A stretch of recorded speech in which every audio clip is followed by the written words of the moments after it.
Good morning, everybody. I'm in Hawaii, and it is early morning here. It's 7 o'clock. I'm Kavita Rao. I work at the University of Hawaii. I'm a professor in the Department of Special Education. Sean? And my name is Sean Smith, and good afternoon. I'm Central Time here in Kansas, and I'm a faculty member at the University of Kansas, and Kavita and I are excited to have this session. So I'll get started real briefly, and then Kavita will jump in. But as we get started, first of all, as Kavita has mentioned, as folks have entered, we're a small group, which is awesome. And so Kavita will be monitoring most of the chat functions as we go along, but feel free to jump in, ask questions. In all honesty, when I'm talking, if you have a question, you want to step in even audio-wise, I'm open to that, but feel free to chat as well, and we'll stop and try to answer questions as we go along. So welcome again, and it's interesting as Kavita was sharing the states as folks were coming in. I'm sorry, but I'm still in election mode, so I'm thinking, gosh, what state, wait, what's the relevancy of that state? So, but we won't talk election right now. Instead, what we're gonna do is we're really gonna talk about empowering these stakeholders, all stakeholders in all honesty, but definitely the family members and caregivers and parents in the home environment. We're going to set the stage a little bit to begin with, and Kavita is going to do that for us. And then both of us will kind of take this connection in terms of not only appreciating the dynamics, but what we can do and what many of us are already doing. So with that said, one of the things, if we were face-to-face, we would be as interactive as possible. Oftentimes, we're a bit of a, I don't know, Laurel and Hardy, Abbott and Costello, in respect to Kavita and I presenting different styles. At least we enjoy each other when we're presenting, a little bit of comedy act. Sadly, we're not going to do that as much because, as we know, Zoom plus time has a bunch of challenges. We will ask for some questions at the end, but give an opportunity for questions at the end. And as we mentioned a moment ago, via chat or feel free to audio as we go along. But with that, Kavita is going to get started and we'll go from there. So thank you all again for being here. So Sean and I today are really going to focus on some concepts about home and including parents and families, especially in this time of online hybrid learning that we're in. But I'll kind of set up the presentation a little bit by giving you some background on our work. So in March, Sean and I, along with another colleague, very quickly started developing a website to help the educators we work with navigate what was suddenly going on as everybody went online. And what we did was we took the resources we had, the things that we know, we designed this website that we called School Virtually. And we designed a website that had information for parents, families, and for educators on how to think about designing for online environments. Now, the good thing about this site is that although we focus on online design, many of the principles for this also work for blended, for face-to-face. So we really took a design angle. How do you design in this new world? Another focus of the School Virtually site was using digital tools. So I don't know if you all got those hundreds of emails back in March and April, where it was like 75 tools for learning, 100 tools for digital learning. So teachers were inundated with all these tools. And what we wanted to do on School Virtually is decipher that a little bit and have teachers think about using these tools in a meaningful way. So rather than just using Flipgrid and Nearpod and Pear Deck and all of those things coming at you, our goal was to, on this website, break down how you could actually use those tools to make instruction more meaningful and support students, and especially students with disabilities. So one of our focus areas for this website is how do you support our learners with disabilities, but also using the principles of universal design, how can you put those supports in ways that help all learners? Sorry, Sean, can you? I'm No problem. trying, but it's not. No problem. I can hear the this way, and then we'll go from there. There we go. No problem. So in this short presentation, I'm not going to even try to attempt going into UDL in great depth. Most people have an idea of what it is. If you want to know more, we put the website up on CAST website up there. But just as a very quick introduction, the things that Sean and I work on are looking at how do you frame design of instruction using universal design for learning principles. And for us, one of the really important questions that UDL helps us answer is how can you reduce barriers in the learning environment? So very often when I train pre-service teachers, very often when I ask them what they know about UDL, they'll tell me, oh, it's about providing multiple ways to represent information. So many people know those three big principles, which are really important. But as you drill down into UDL, it organizes categories of ways that you can provide supports and scaffolds. But beyond just knowing those ways, a really important thing about UDL is the process of using those scaffolds. How do you think about what are you trying to do? What are the barriers? And then UDL gives you ideas for how to address those barriers. So we're really going to be talking today about some of the barriers in the learning environment and what we can do to reduce those barriers. So taking this design lens, and especially this universal design for learning lens, let's think about some of the things that have happened recently. Home has suddenly become the classroom. And traditional roles have shifted. So it's no longer your student goes off and is with a teacher who's teaching, and then they come home and the parent is the support. All of these roles have become they've started to merge. And now the parents are doing some of the teaching tasks. The teacher is the facilitator on the side. So there's this blurring. And then the other thing that's happened, whether teachers know it or not, is they're become instructional designers. And teachers actually have always been instructional designers. When you're making a lesson plan, when you're deciding what to do, you are an instructional designer. But now with the online and blended aspect, you're even more of a designer. You're starting to think of, what do I want to do? What is my lesson goal? How do I want to break it down? What are my instructional strategies, and what technologies am I using? So it's really an instructional design task. And part of that task, again, is that design question that you have to ask. What are the barriers that can arise in this plan that I have? And how can I proactively address those barriers?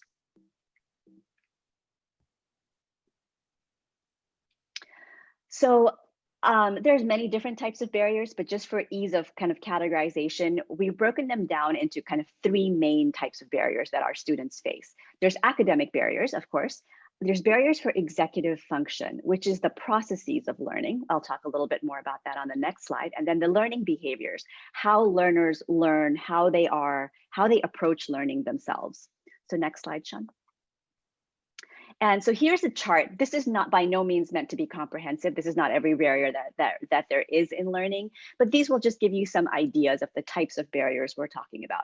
Very common academic challenges for students with disabilities, but also for many other learners. These are not limited to just students with disabilities.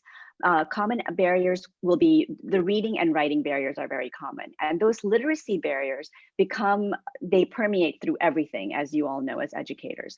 Executive function is another big barrier. And executive function is about the ways we process information and we deal with the information that we're processing.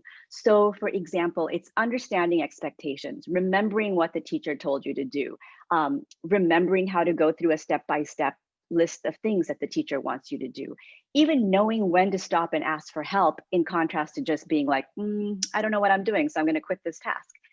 Executive function is also planning and organization. When you have a big task in front of you, how do you break it down? How do you manage your time? All of these things in the online environment have become much more challenging, as you folks know, because students, there's no longer somebody walking around the classroom. There's no EAs. There's no one to check in and go, oh, you're stuck. I'm going to walk over and help you. So the executive function has become a really big thing that we need to think about in the home environment. And then learning behaviors. Those are the behaviors that the learner has in engaging with their tasks, persisting, focusing, being attentive to the task. And then self-regulation is very important. How you feel about yourself as a learner and how you are going to engage with the learning task in terms of regulating yourself. Next slide, Sean. So today we're going to focus on the home environment and where parents and families can help us. So we'll think about a few barriers at home, and Sean is going to go into many more, but just in the big idea, some of the barriers that happen at home are the learning environment, that there are many barriers there. For example, suitable spaces and noise and distractions. And again, Sean will be going into greater depth. And then even the availability and the ability of parents and families to support. So for example, are the parents home? Are the parents working on they may not have the ability to help the students during the day. There might be language barriers for them to be able to assist. So there are all of these new barriers that were not there when you sent your kid off to school in the morning. Next slide, Sean.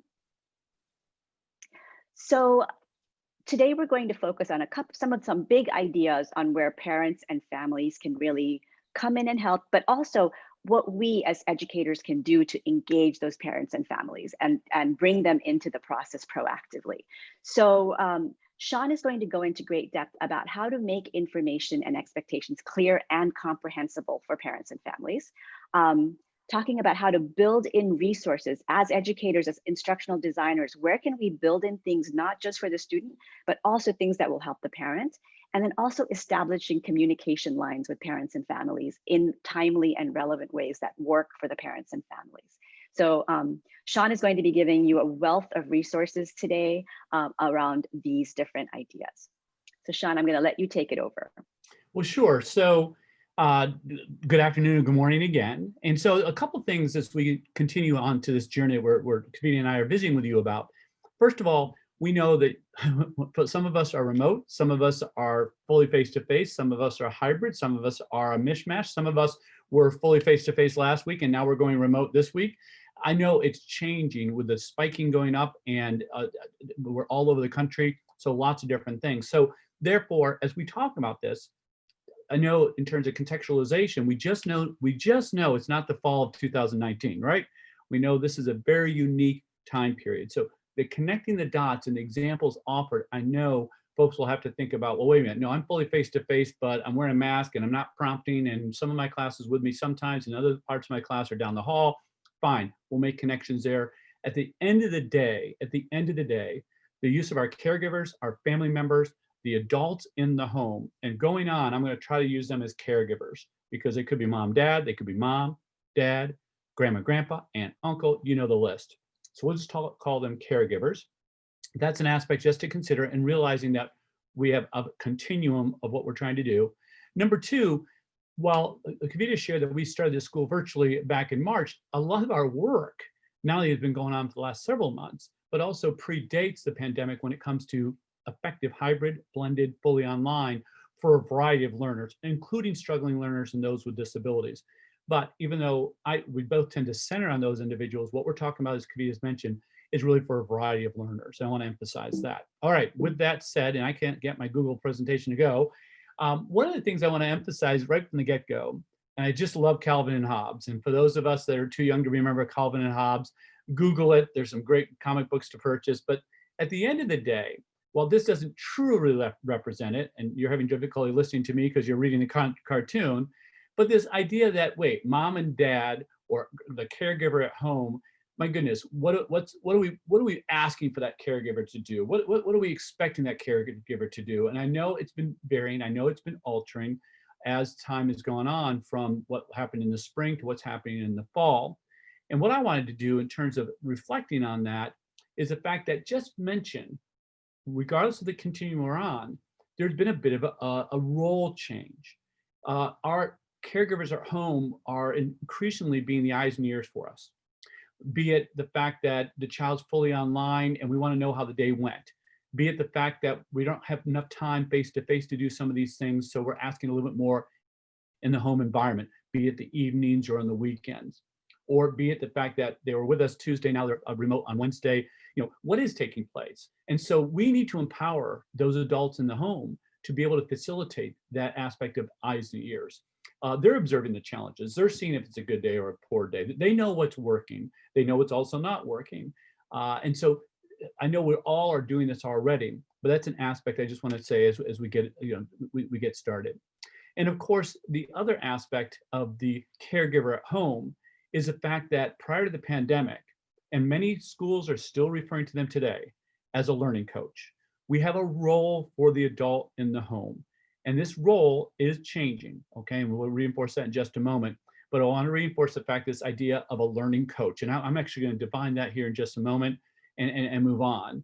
All right, so with that said, first of all, one of the things I know you guys already know this, but as you reflect upon this, for our presentation, who has been that primary learning coach? And in my experience, since the fall, since September, has been that learning coach, that adult in the home is varying. It could be on certain days, it could be grandma.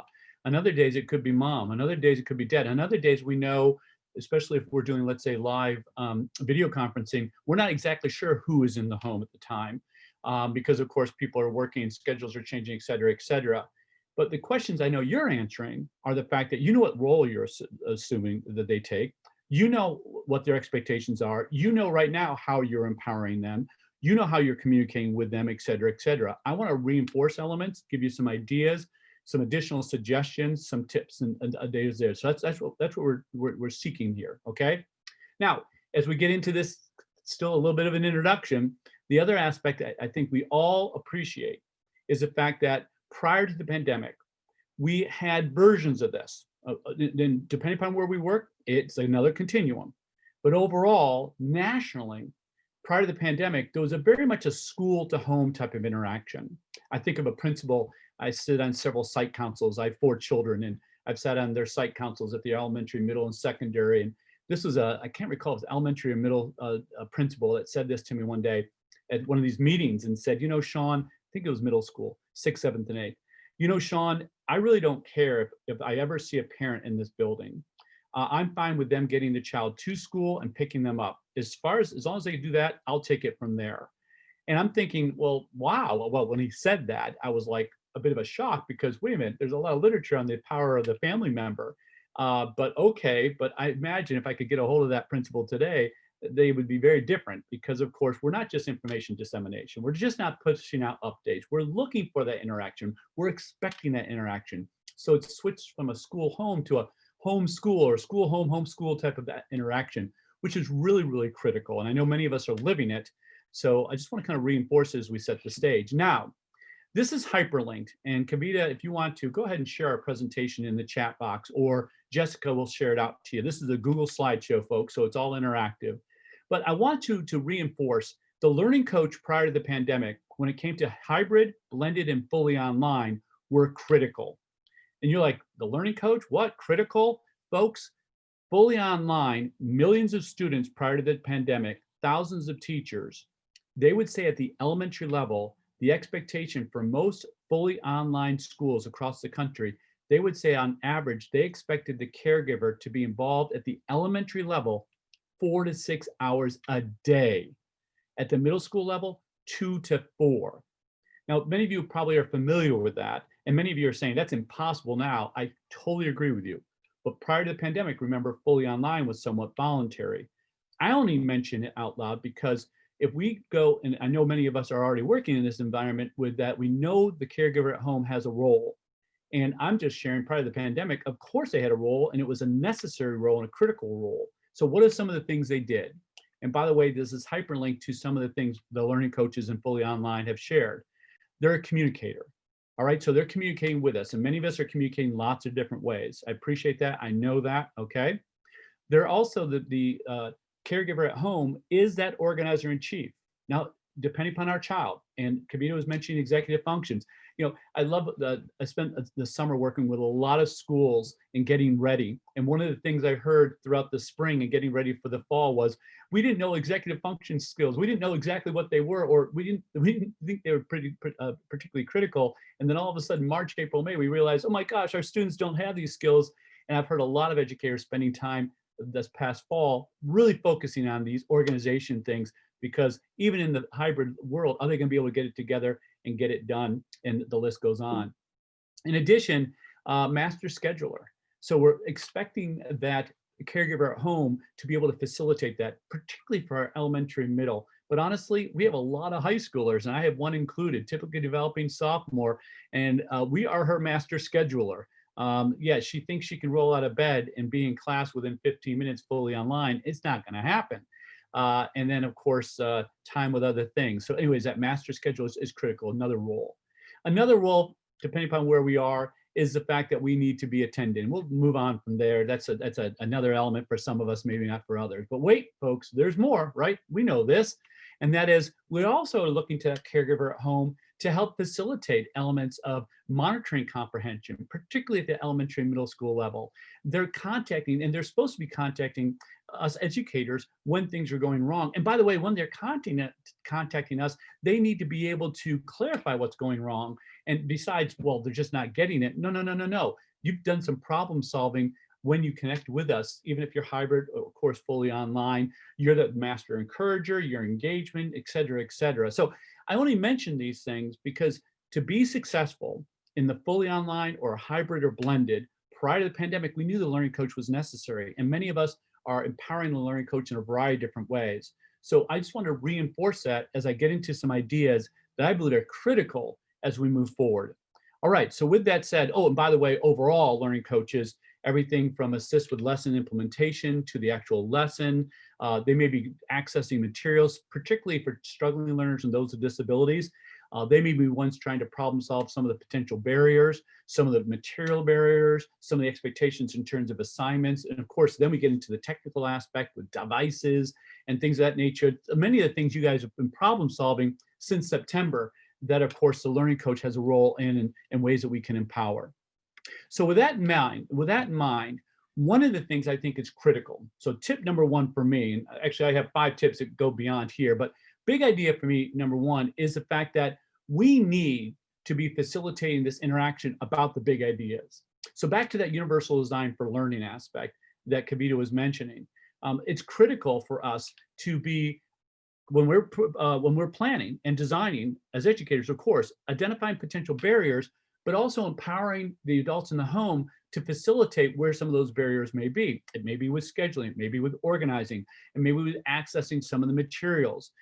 Of course, planning and design is going to be relevant for that as well. But in addition, we may be asking for, in order for this to be critical, we may be asking for some pre-teaching because we don't have the time for that right now in face-to-face, or the limited time we have of face-to-face, particularly some of our learners that need that a little assistance. They're not necessarily disabled, they may struggle a bit. We may be asking that caregiver also to facilitate that review. Now, I'm not saying that they're going to be the tutor. I'm not saying they're going to be the teacher. And maybe the fact that, well, we have a review sheet here. We don't have time to do it face to face. So this is the steps that we're asking you to do. We put it up in Seesaw. We put it up in Google Classroom.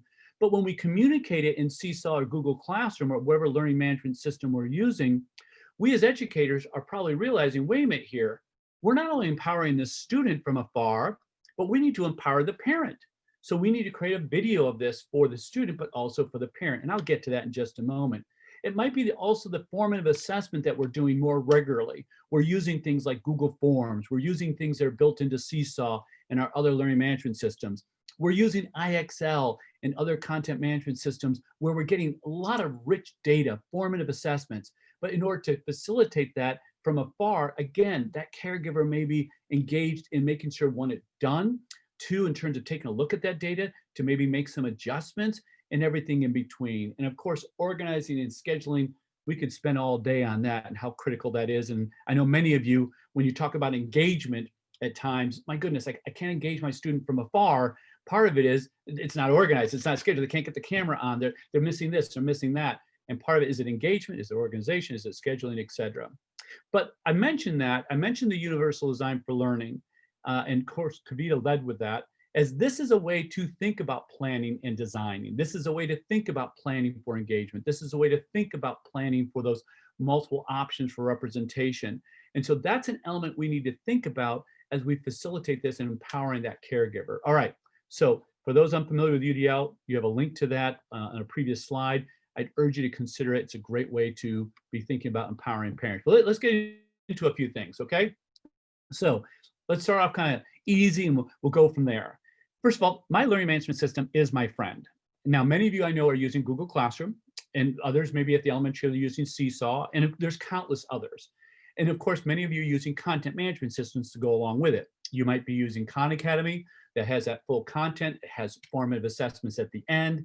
It has links to standards. Some of you may be using IXL, Connections Academy, K-12 Incorporated. The list goes on. Study Island, the list goes on. What I'd urge us all to do, and I know many of us are already doing, so this is in a way kind of the low-hanging fruit. Make sure we're maximizing the use of that learning management system when it comes to the schedules, calendars, announcements, et cetera. So if I can post something in an announcement that automatically goes into my calendar and automatically then posts in my schedule, I'm going to do it and I'm going to create it that way. That way my caregiver, wait, I missed that email, or I missed that Sunday announcement that you put out that's a couple pages long that had this information. Now, where is that? I want to go back and look at my email. I want to go to that one-stop shop. That's my learning management system.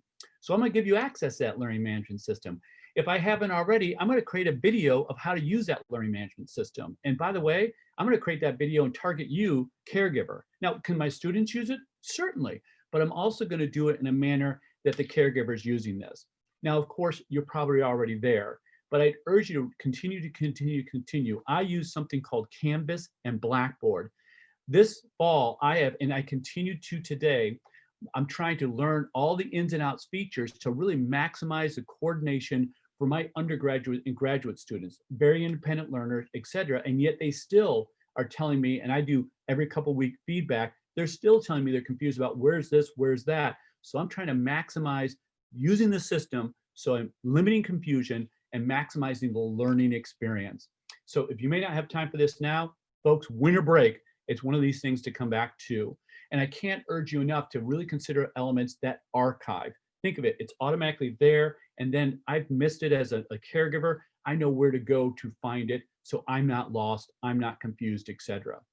All right, in addition, all right, so for example, as I mentioned a moment ago, tying that announcement back to the schedule. And Google, by the way, Google Classroom and many others allow for that feature.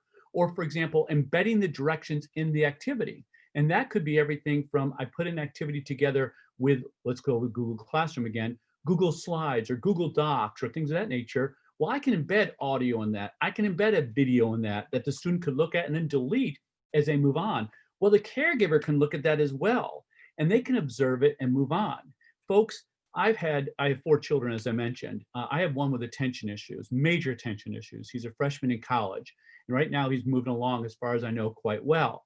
But in middle school, our school went to a fully blended experience. So here I am, a parent of a middle schooler, and I am watching the directions right over his shoulder from the math teacher that she had put up on a videotape in their learning management system. I am now able to facilitate the homework with my child, who is in class face-to-face, but also coming home in this blended learning environment. So I've been living it for 6 or 7 years, but those videos that she created and the ways that she embedded the directions in the activities and assignments were lifesavers for me, because my son was looking to me. He didn't understand what she said in class. He was out to lunch. And so for that same learner that potentially now at a distance isn't understanding those directions, so we can contextualize it, we can connect it. Many of us already do it. We can embed the feedback so that the feedback is within the actual assignment. Again, I go back to something like Google Classroom, and I don't want you to think this was a 101 on Google Classroom. No, it's not. A lot of our learning management systems allow us to embed the feedback right there aligned with the activity, which is great for formative feedback. It's great for engagement because our students are motivated when they see that. There's good literature on that, by the way. And then of course, the caregiver at home is understanding this is where you made the mistake. This is where we need to make some adjustments. This is where maybe I need to plan and assist you a little bit more when you're completing that next assignment. So those are things that then I, as a caregiver, don't need to be reaching out to you as a teacher, and teacher, you don't need to be reaching out to the caregiver. We already know that based on that structure. And by the way, consistency, right? We're going to do this in a normal, regular way so that all of us are looking to the same thing. Back to the tools. So I may create some videos. I may create some check sheets. I may create some cheat sheets. I'm going to do a variety of things. So making sure that everyone is using those tools and understanding, not necessarily using those tools. We can't force people to use the tools, but at least we're not preventing them from using them due to lack of information. And the other thing is we could do, well, we'll get that in just a moment. In terms of, so I'm going to create a variety of tools for a variety of cheat sheets, videos, et cetera, for them to understand those tools.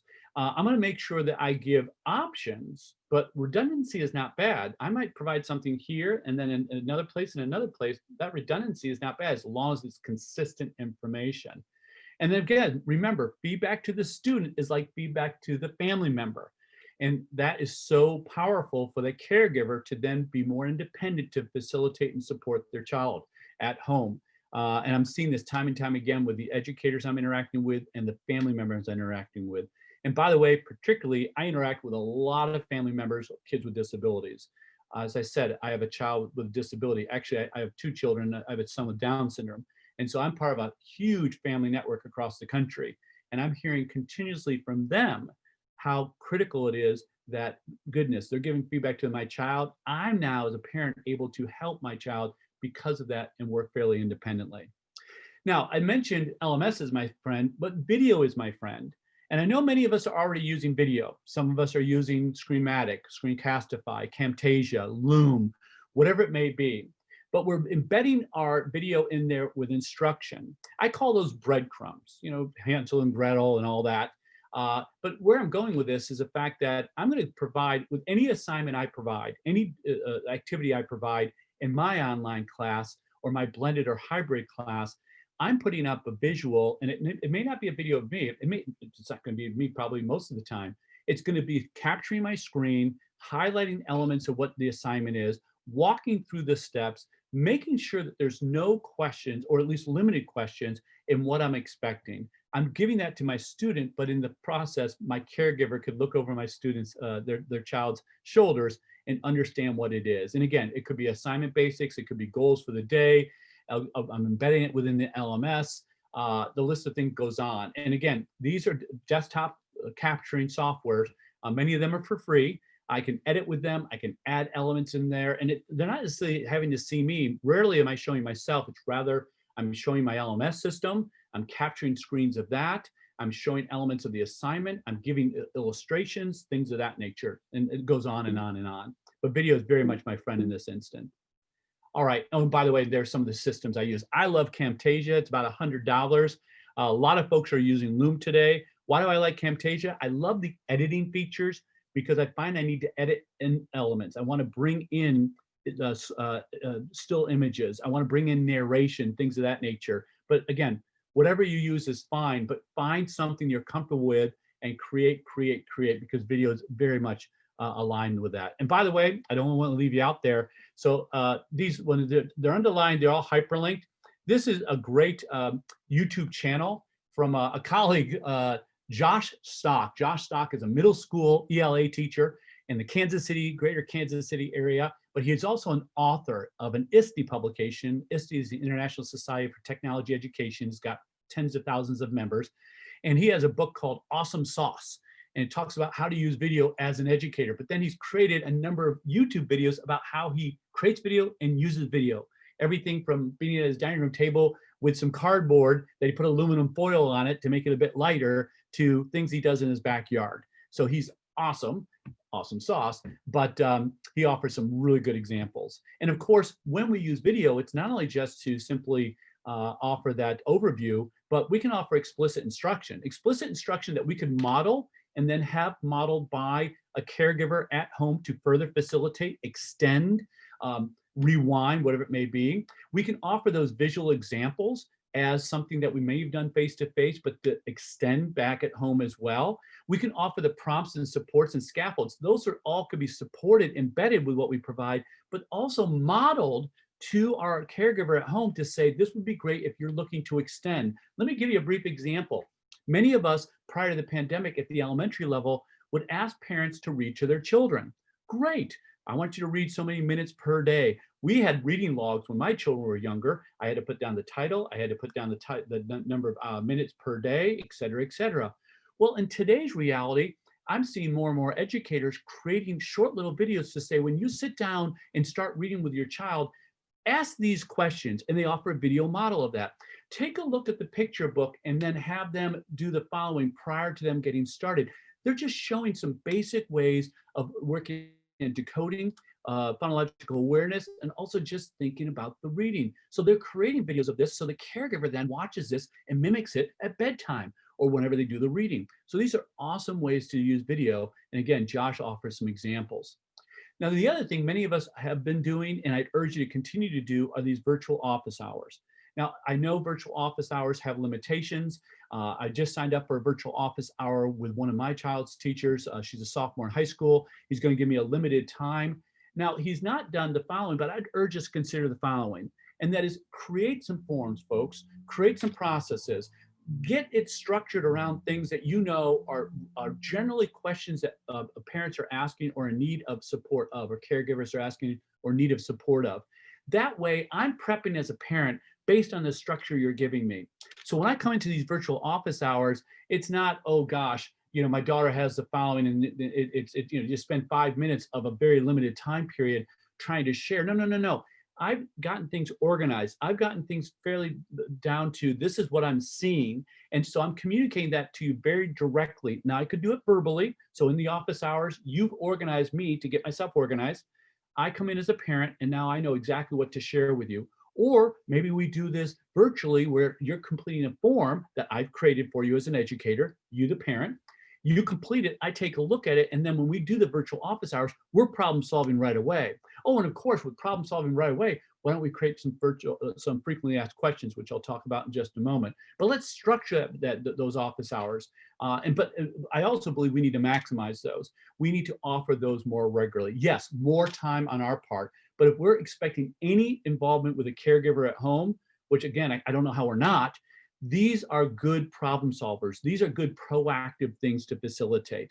Now, by the way, at the end of the meeting, we're creating a frequently asked questions. So hopefully by putting those frequently asked questions out, we're getting those questions answered. So if someone's emailing me on something, oh, I have an answer for that. Here's the link to the frequently asked questions. Let me know if you have any questions after looking at my answer. You know, I record the meeting if it's appropriate, if I get permission from my school and all that.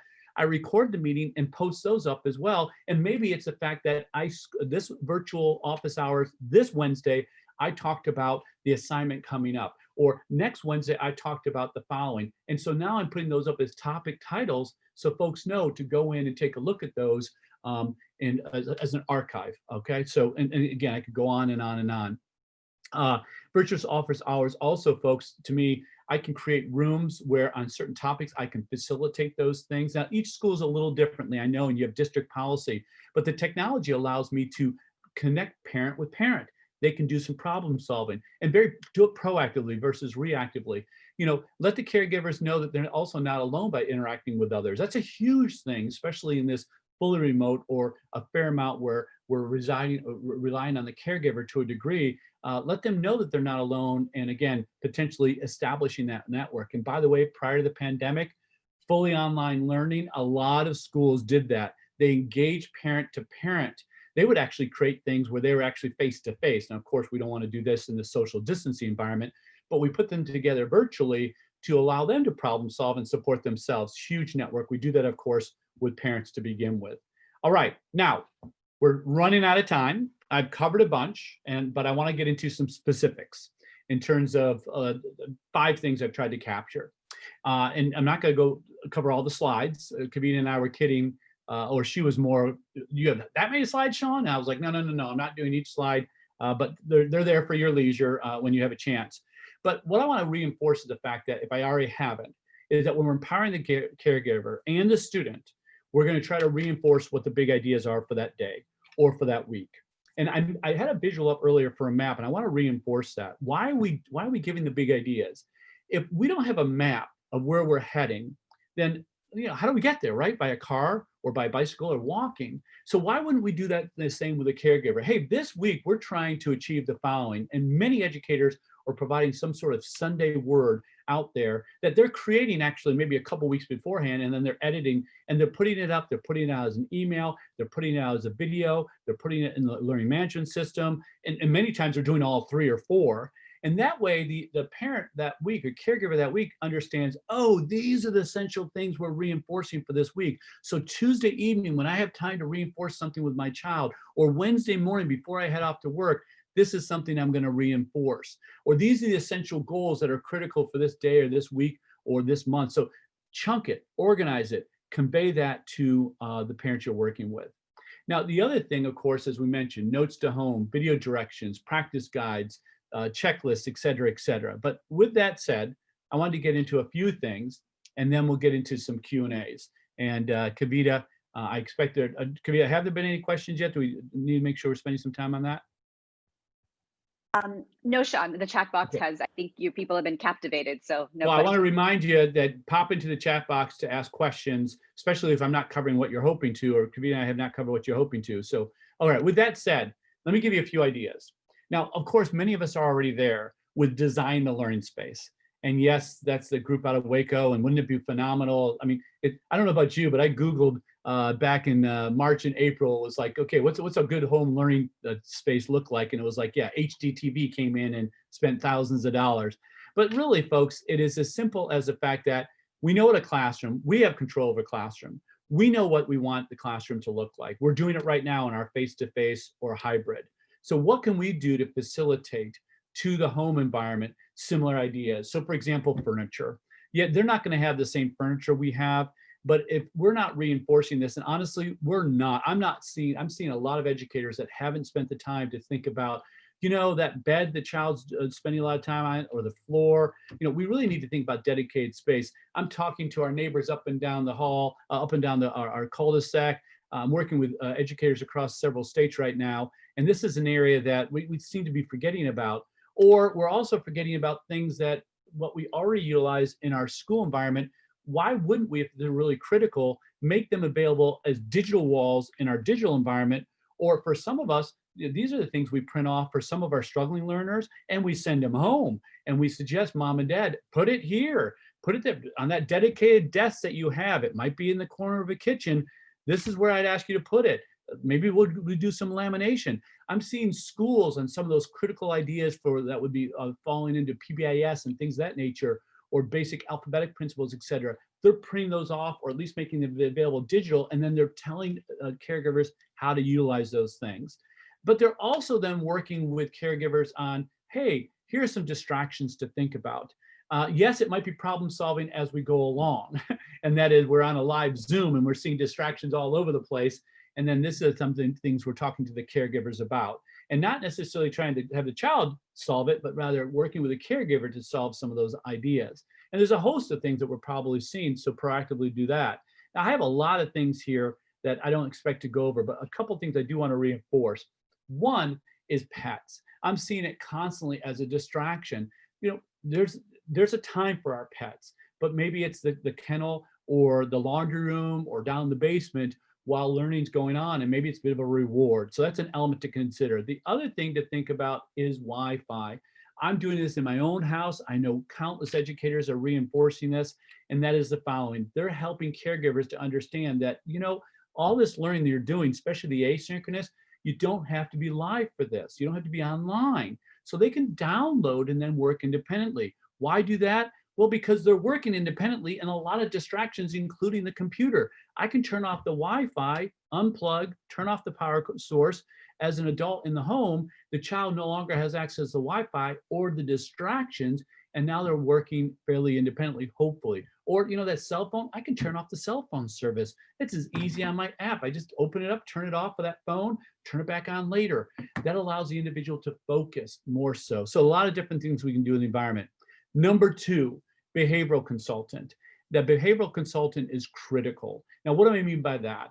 This is where we can assist our caregivers, be it the hybrid or fully online, with things like, hey, when you're observing your child, these are things you should observe for so you can help us better understand when you say they're not engaged or they're not attending, or, well, they're not completing the work. We know they're not completing the work. What are you observing? What types of, is it a certain time of day? What are they doing at that time of day? Now, I'm not talking about behavior data that we're going to collect and share in some other way. I'm more helping them problem solve for us. We're not there. We would normally be there face to face. And when we are there face to face, we're not seeing the behavior. We're physically putting ourselves in a certain spot. We're prompting. We're seeing it very ahead of time, so we're not reacting. We're proactive in respect to that. So these are things, though, that if we have some hybrid or fully online, we need to help. Number three, we need help in terms of student organization. Now, some of us are sending home packets that are very well organized. Others of us have created that learning management system that's organized, and we're communicating how we've organized it and making sure people are using that.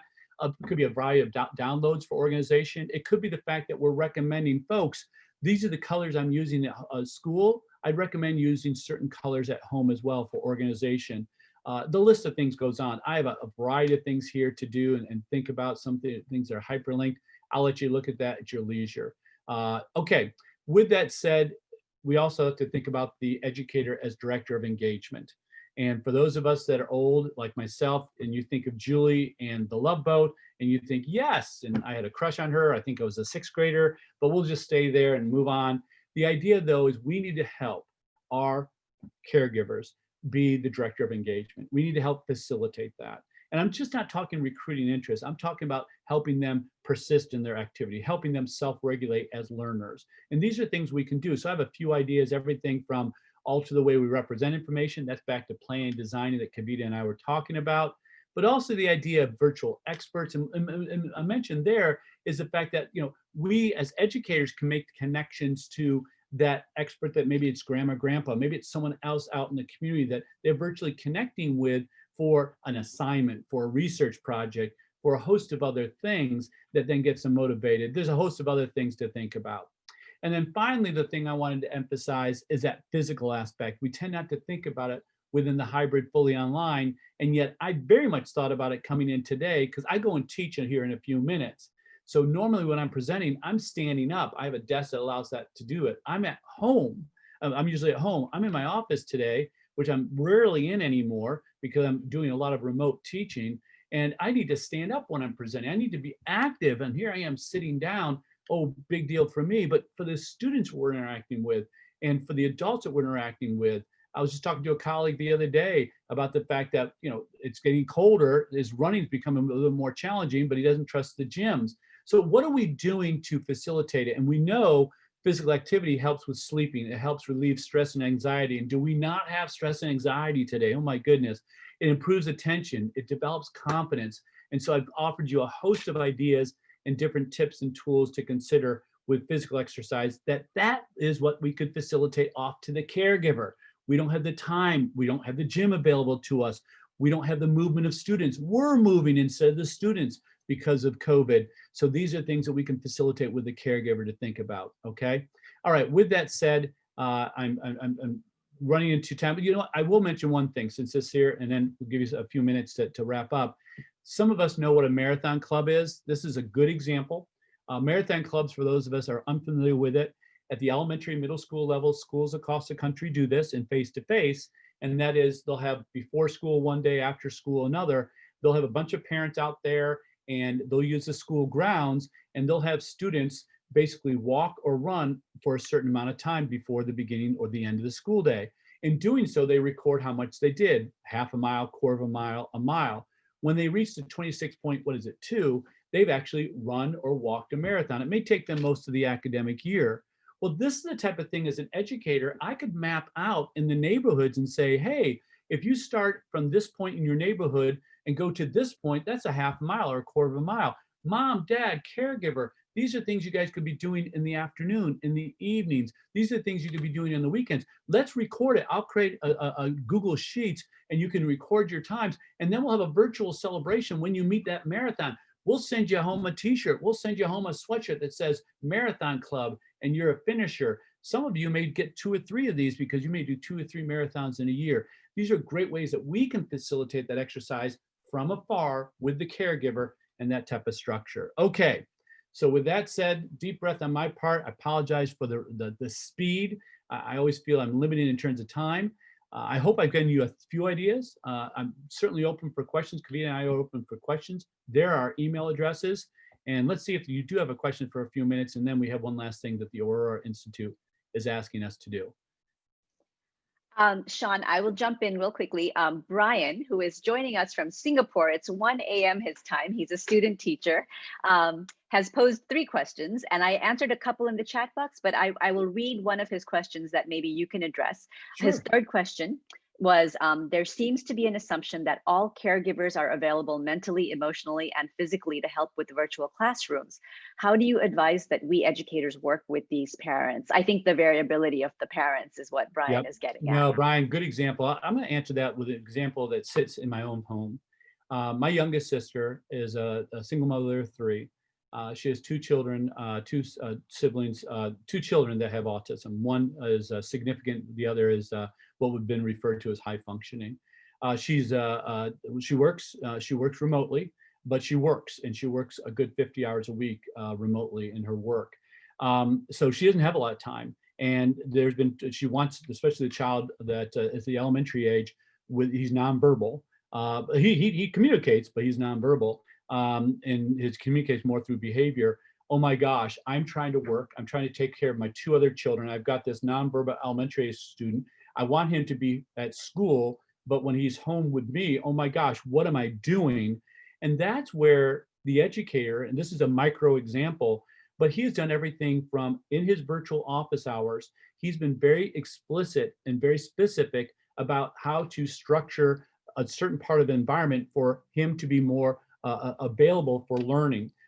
When he goes to school, he is available for learning. So in a way, what he has tried to do is he's tried to empower, my sister's name is Patty, in Patty's structure, in her confines. So she's not going to do it during the normal school day. It's not happening. But I'll give you a slight example. Most education for her is going to start about 3 o'clock in the afternoon. She can work really early and finish about 3 o'clock. Well, her son thinks of school first as I do a bath and then I get ready for school. So the educator, it's a simple strategy was, well, be giving him a bath at 3 o'clock. Now we're going to focus in on the big ideas, and I'm going to try to empower you, Mom, with these critical ideas. And that's where the virtual conferences has taken place. He's created some video. He's sent home a bunch of step-by-step kind of things. He sent home some of the material because she didn't have the time to download or didn't have the printer.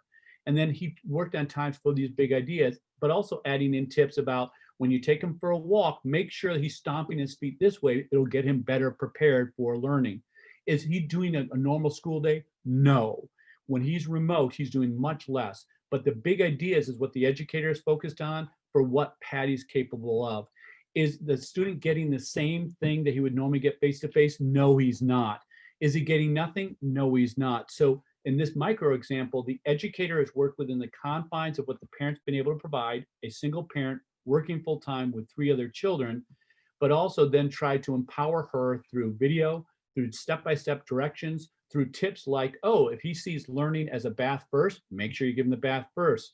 To when he steps away for some sort of exercise, it's just not walking down the block, do it this way. And of course, Patty has been trained to do that. So now, and she sees the differences. So that's a micro example. So the big idea for me would be working within the parent's perspective, understanding what their parameters are, giving them as much as they can to be empowered, and then of course, focusing on what you think are essential ideas so that you can declutter things that are not as necessary and therefore work within their limited time, which may be the evenings, which may be the weekends, things of that nature. I know that's not a foolproof answer, but hopefully it's a beginning and it offers a few steps. Other questions, Kavita? Brian just asked another question. Brian, we'll address that question. I just wanted to see if does anybody else in this forum have a question for Sean before we sign off? And we will definitely get to your question, Brian, but I wanted to give anybody else any questions. You can put it in the chat box. You can jump onto the microphone. If not, we will go to Brian's question.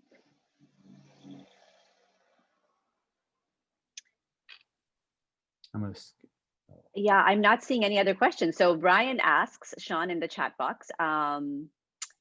He says, one question that popped up as I'm hearing Sean's replies, it seems there's a lot of effort from the teacher side, and for sure there is. Brian asks, any concern about efficiency and burnout on the educator side, and how should we care about that? Kavita, you want to jump on that one first? Sure. And then I want to recognize that Mitzi also asked the question, Sean, do you have some references to literature that you mentioned about parents as learning coaches? Certainly. I will get that out to Jessica. Give me a day or two, but there's several articles I could make reference to that on. Yes. Most of them are a few years old, but definitely, yes. Mitzi, also you can also email one or both of us, and so Sean can also send it directly. The email address is on the screen, so that might be even a faster way for Sean to get that to you. I'll include the PDFs for a couple.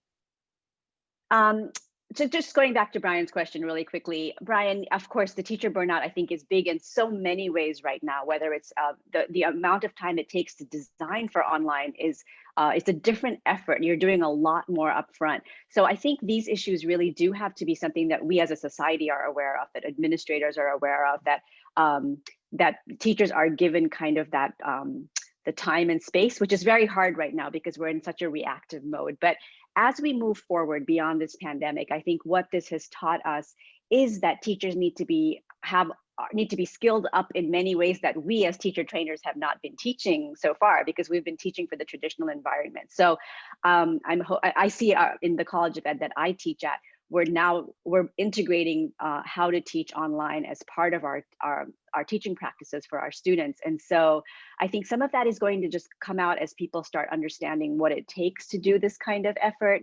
The other more direct strategy is what Sean said, which is having things like the FAQs, have frequently asked questions. As you do these things, as you're finding common questions come up, think of ways that you can post the answers to those, or do like a parent evening where you get a bunch of parents in. So I think some of it is also efficiencies. As we approach it the first time, we might have to figure it out as we go, but think about how you can cluster things that you're doing and make it more efficient that way. So that would be maybe a direct way to address that. And Brian and others, I'm 100%, first of all, ditto what Kavita said, 100% aware of what we're talking about. And I know many of us are living here in the States for Thanksgiving, and just for a few days of reprieve. And then of course that winter break coming up. One of the things that, in addition to what Kavita said, and due to limited time, I'll just emphasize this one, and that is, keep in the back of your mind, many of these things that we're doing now, that yes, we're doing the middle of the night, or we're doing early in the morning, and we're just like, oh my gosh, these are things that are going to be useful for years to come. I can tell you, these are ideas that Kavita and I have reinforced prior to the pandemic with educators to make things more efficient, more effective, particularly for struggling learners and those with disabilities. These are things you're going to continue to use down the line. You'll continue to use your learning management system post the pandemic. You'll continue to use some of these aspects. So yes, the only reason I mention that is from my frame of reference is that, yeah, oh my gosh, I'm kicking myself right now to get this stuff done. But it's not just simply for November 4th, 2020. It's going to be for November 2021 as well. And does that help me right now? Not really, but it does offer some reinforcement about some of these elements that it's going to be some longevity to it. There's several different ways of answering that question. That's the one that came forward first, and I hope it's somewhat helpful. So, and we're about time there, Kavita. Yes, I put the survey link in the chat box. It's something you need to go. We'd appreciate any feedback you have. And thank you so much for hanging with us for the hour. And as Kavita mentioned, if you have questions, don't hesitate to email either one of us. We'll make sure on the presentation slides that we gave you, we'll put our email addresses there as well. And happy to answer and help in any way. I hope we've given you a few tips that have been helpful.